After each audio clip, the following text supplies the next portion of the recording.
Yay, my gas station had my beer. mm. I went like 2 years. I kept going in there like every Friday and Saturday. I'm like, I know you used to sell it. He's like, what kind is that? And he's an Indian dude. I was like, the dark one. So now they ask me when I get together, what is that? What is that like? I was like, well, Guinness is dark, like coffee, carbonated, right? And then you got Killian's, which is kind of like a red type of, it's a lager. And then you have like Budweiser is kind of like piss water, right? Well, Modelo is kind of like in between Killian's and Guinness. It's not as lagery. It's sweet, but it's not as sweet as Killian's is. And it's not as bitter as Guinness. So if you're wondering about what it tastes like, that's what it tastes like. So they're like, no, we've never tasted it. I was like, oh, you gotta taste it. It's like, it. That's my beer. I was a Killian's girl for the longest time, longest, and when I started to find the Modelo everywhere, I was like, oh yeah, I'd rather have that than the Killian's. But yeah, if and then it was so weird. Oh God, beer does weird things to your taste buds.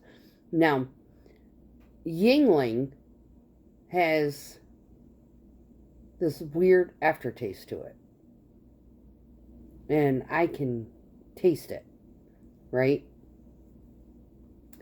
And my friend's father up in Minnesota, he drinks Grain Belt, and it's yellow. It looks like Budweiser, as far as the color goes, but it's actually got a pretty decent flavor to it. And when I went up there for her memorial, he was like, just try one or two. All right, like okay. He goes, but we got you a 12 pack of Killian's in the fridge, but I just want you to try this. And I was like, all right, I'll entertain you. He goes, try that before you start getting. And as soon as I drank a Killian's, it had the aftertaste of the Yingling. I drank the Grain Belt, and I was like, yeah, it's not too bad. It's decent. We ran out of the Grain Belt. So I went to my Killian's, and I was like, he's like, what's wrong? I said, it tastes like Yingling. He's like, no way. I was like, yeah, the Grain Belt made the Killian's taste like Yingling. It was so weird. Anyway, so I had a friend in the military. She ended up getting killed as, civilian in the Guard or Reserves. I'm not sure which one she was, but she was in one of the weekend type of elements, and she had been active duty, and she did her active duty. She got out. She went to school. She was studying. I think she was studying to be a veterinarian or something. Anyway, she ended up getting killed.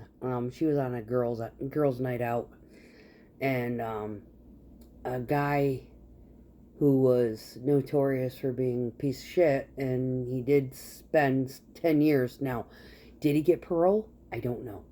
Did he get out? I don't know. The 10-year mark was up this year. This is the last convoy they're going to do this year. I would love to go, but I don't think I can squeeze it. I've got the grandbaby. I'm leaving in September to go to that, to go see, meet my grandbaby. And then her memorial is at the end of September, and I don't know. And then my mom's birthday is mid-October. I'm like, I got too much going on. And yeah. But anyway, her parents are fantastic. These are the greatest people. They're like brother, sister. Like, we're so close in age, you know. And here's this girl who was in the military while I was in, and I was kind of like a big sister to her, kind of thing. And they appreciated me, and I gone up for the second one. And they're just great people. But anyway, he has this thing for grain belt beer, which I think is only found in Minnesota. I have no idea. But anyway, yeah, that's your beer education for the night. Anyway, I have Amber Box down there. I drank one because they didn't have my Modelo's, and I was just like, it's just not the fucking same. And so I save those for when I really get into the thick of gardening and I start to worry about slugs and snails and stuff. I use that to trap them with. Yes, beer works. It's awesome. Yeah. Anyway, so my mom bought me a mug. It says grandma on it. Looks like a honey thing. Let me go get it. Hang on a minute. Yep. She goes, it was wrapped in paper. And she's like, I saw it and I couldn't resist. So, instead of my little heart, my daughter bought me that great big mug that has the heart on it. She got me that for Valentine's Day one year, and that's like my mug. And now I'm not left-handed, so it's, yeah, you're not going to be able to see the grandma on there. But anyway, price tag's still on it, so anyway. But yeah, that's, my mom got me that. So it's basically her acknowledgement I am the grandma. Anyway, and she's very excited. And she's like, I can't believe you did all that. And I've got more fabric. I'm going to work up. I don't know what I'm going to do with it all. I got so much extra. Who knows? Maybe, her in-laws want a blanket or something. I'll whip one up. Somebody at work gets a grandbaby. I'll whip up a blanket. I've got enough fabric there to do probably 3 blankets. But anyway. Work stuff. I'm not always a bitch, but when I am a bitch, I need to be a bitch. And when I do need to be a bitch, I usually do it quite well. And I've gotten good at being right on a professional level, but basically making my point clear that, your behavior is abusive and drivers don't need to tolerate this kind of crap. Your piece of shit pump that has been abused is not equivalent to the monetary value of what this mixer costs. And I basically say, your $50 come along versus my $500,000 mixer.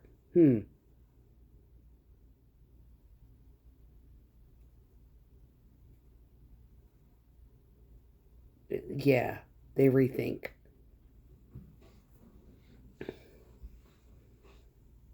Quickly.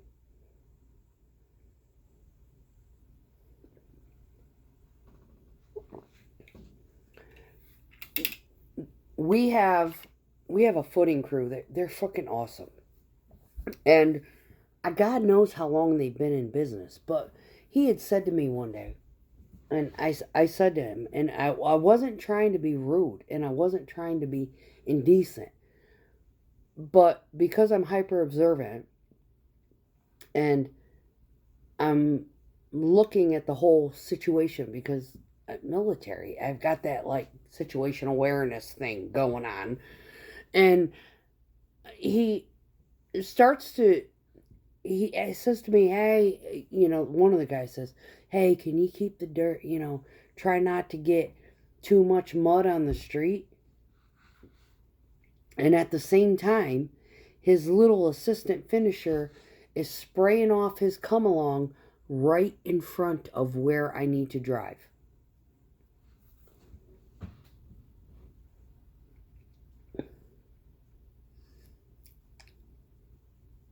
I said to him, I said, I don't want to be rude. Because I like y'all. I like pouring for y'all. I said, but I want you to think about what you just said and what you just saw.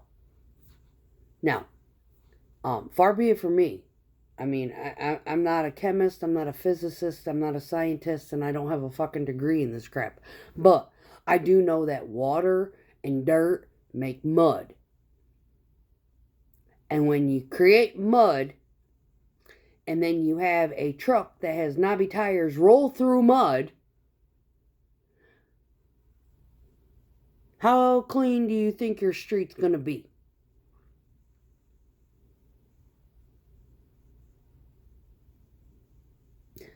Just saying.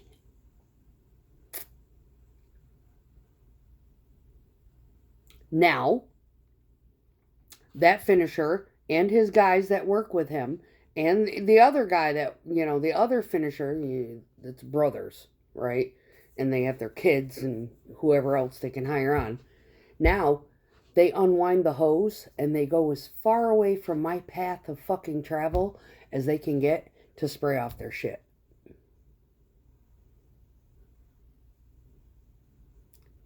Yeah, I trained that into them the first year I was there. How long have they been in business and no one has said a fucking word to them?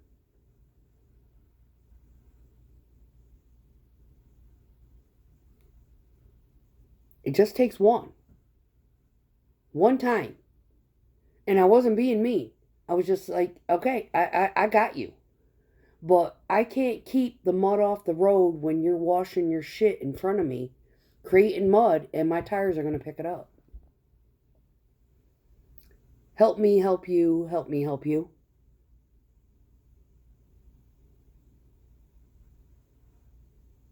It's one of those.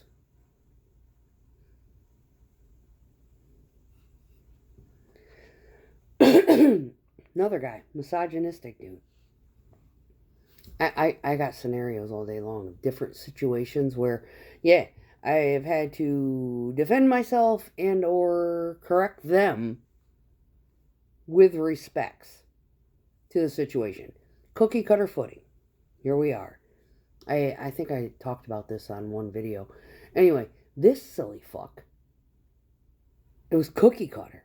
There was no wild terrain, no obstruction, no weird shit in the way, no water box gonna be fucking hit, no property marker gonna be hit, no nothing. And it was cookie cutter.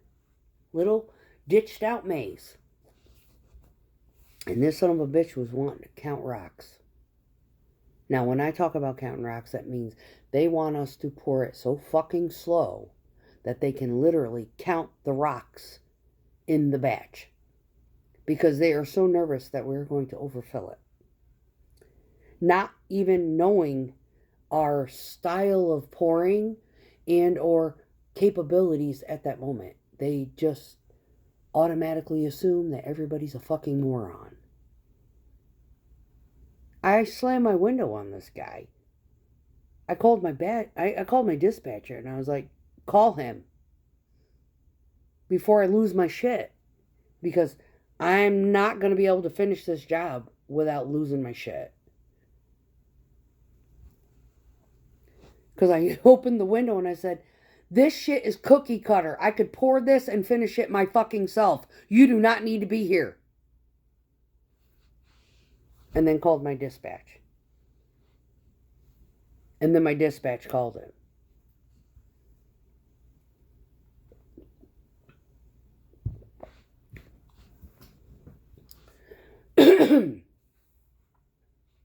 Yeah, he let me pour it out. And yeah, I probably could have. I had to stop in one spot because I had to reposition the truck. And once I got the truck repositioned, I could have stepped out, gone out, tapped, and raked. That easy. I ended up calling a friend of mine who had actually left that job. He did all the bulkheads and stuff. I was like, is he always like this? He's like, no. I was like, oh, so he's offended. But he's got breastophobia or something.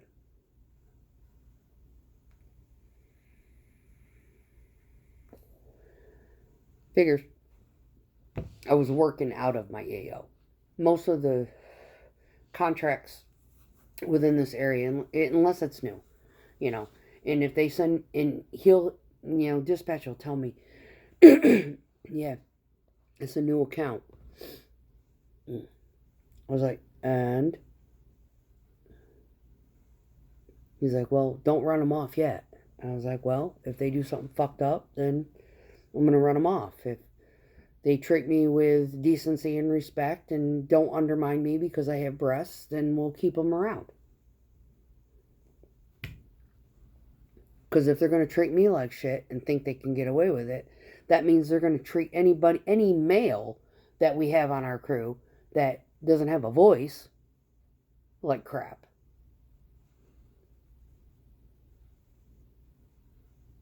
Yeah.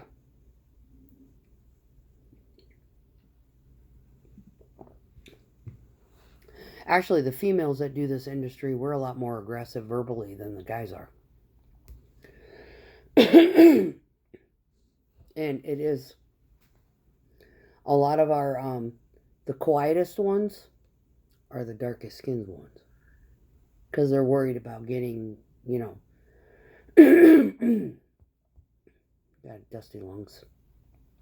They're worried about being ostracized by management or whatnot because of their race. They're worried about that.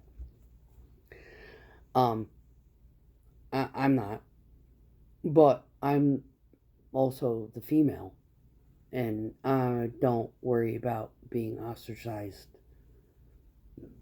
by them because I have shit to say. You're not going to treat that guy, and that guy, and I don't care what fucking color their skin is, like shit because you're a piss poor fucking finisher.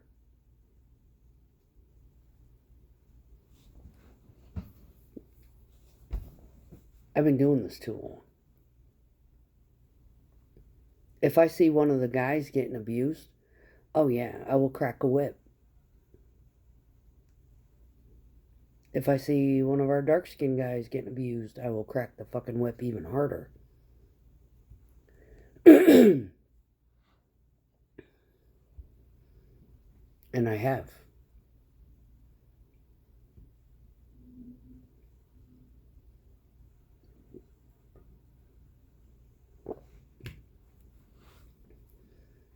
There's a lot of shit on YouTube where the controversies within the division of the country, racial elements, and whatever. I have to deal with misogynistic elements. I know how it feels to be discriminated against because of the industry in which I work in.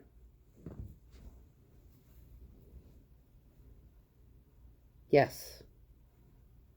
So I do have a very soft spot and a compassionate disposition when I see finishers, and I don't care what color they are, I don't care what nationality they are, when they dog men of whatever racial attribute because it may be different and or they think that they can get away with it because they know that that individual has a sense of intimidation because of the color of their skin. It doesn't matter what color the finisher is. It could be, just putting it plainly, black finisher abuse a black driver. I've seen it. And here you get little Native American bitch who looks half Hispanic and doesn't speak a lick of fucking Spanish, or very little for that matter. Get out and school them in defense of the driver. Kind of throws them into a fucking paradox. They don't, it's like, yeah.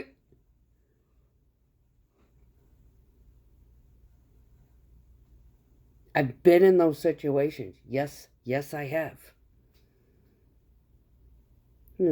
Little Mexican dude giving black boy a fucking problem, and I get out in the middle. I don't know who the fuck you are.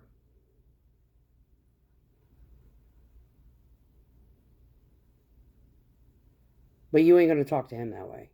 And you ain't gonna talk to me that way. And as far as I'm concerned, him and I are equal. And until you can fucking drive one of these, you can shut the fuck up. Piss off.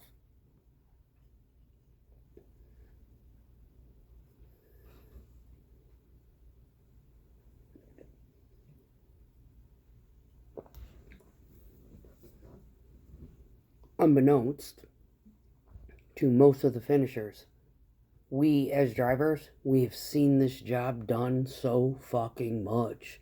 Watching them do the work, we know how to do their job too. They cannot do ours. Oh yeah.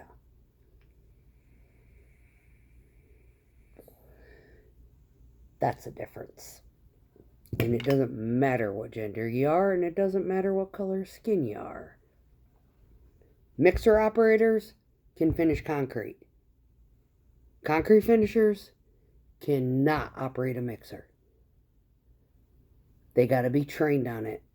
They have to go through the rigors of being a rookie. They got to get a CDL. They got to learn how to operate the equipment. It is not as fucking easy as it looks. We make it look easy. It's not. It is not. You use every muscle in your fucking body doing this job.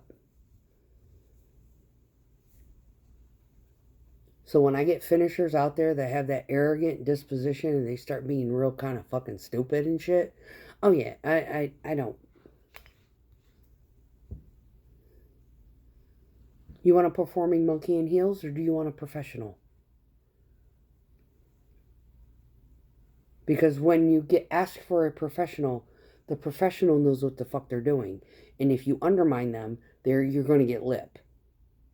So that's the difference. Performing monkey in heels with shitty fucking product, where the professional who you cross and treat like a piece of garbage is going to give you lip. Pick one. Because we have great product. My company, oh my god, best fucking product ever. You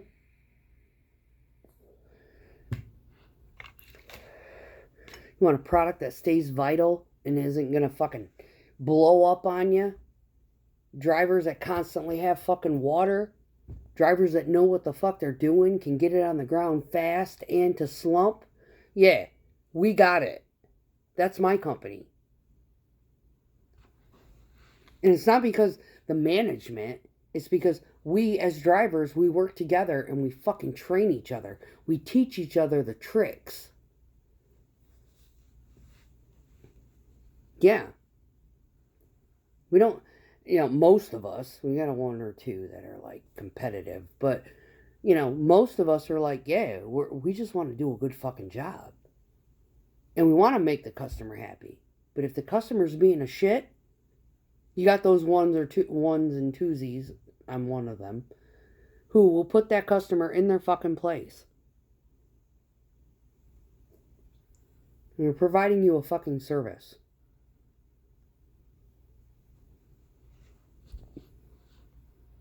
If you treat your waitresses like this, expect your fucking food to be spit in.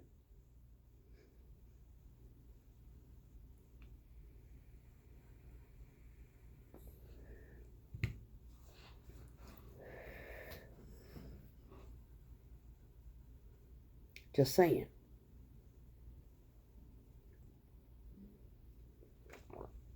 You treat us good, we treat you even better. You treat us like we're idiots, it's going to be a bad fucking day for you. Because we're not going to put up with it. Yeah, I am, I'm not speaking for myself, but I do know of one. This guy was so fucking rude. He discharged that full 10 yards of fucking concrete in a big giant dinosaur turd. Said, fuck you, fuck your job, Yeah. Undermine me? Yeah. Have at it, asshole. Pulled off the job, washed out down the fucking road in a ditch, and fucking got out of there. Called dispatch and said, "Yep, I did the naughty." He said, "Go back and get another one." We have cameras. They can see fucking everything. They can see us. They can see them. They can see the situation. They can watch it. They can rewatch it.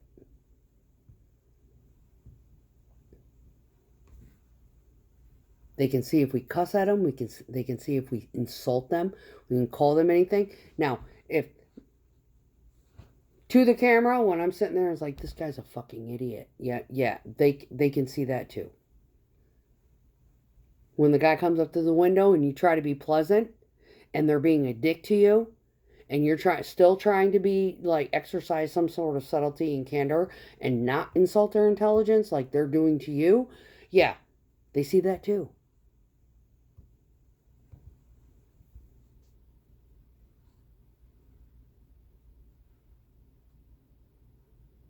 But the most demeaning incident that has happened today was, that's my water for the concrete. Yeah, it is.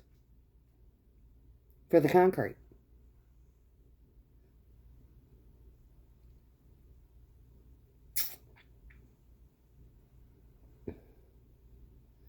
Last time I checked, the pump isn't concrete. Yeah, shut them down. A lot of times, it's like you have to be somewhat intellectual and intelligent and think like a lawyer during this job. Because a lot of these finishers will try to stomp all over the drivers. And the drivers get intimidated. When you let your emotions override your intellect, that's when shit fucking goes downhill. You cannot cuss at the customer, but you can undermine their fucking intellect without using any profanity whatsoever. And I'm really good at that. All of my profanity comes out at home because I'm like expressing my frustration.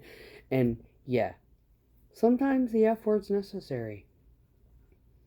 I work for a guy, a contractor down in Florida. He's like, it depends on how it's used. And yes, sometimes it is absolutely necessary to get your point across.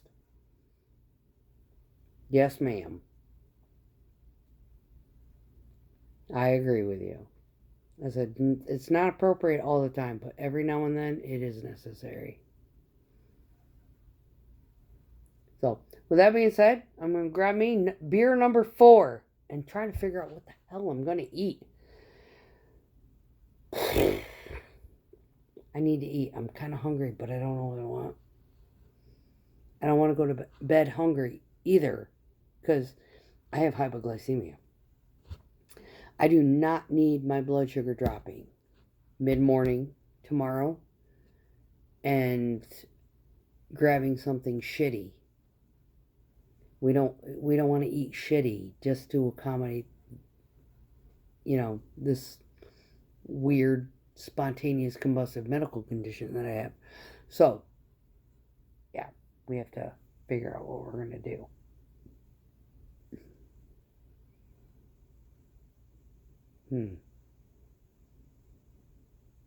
But anyway, that is my day. Peace out.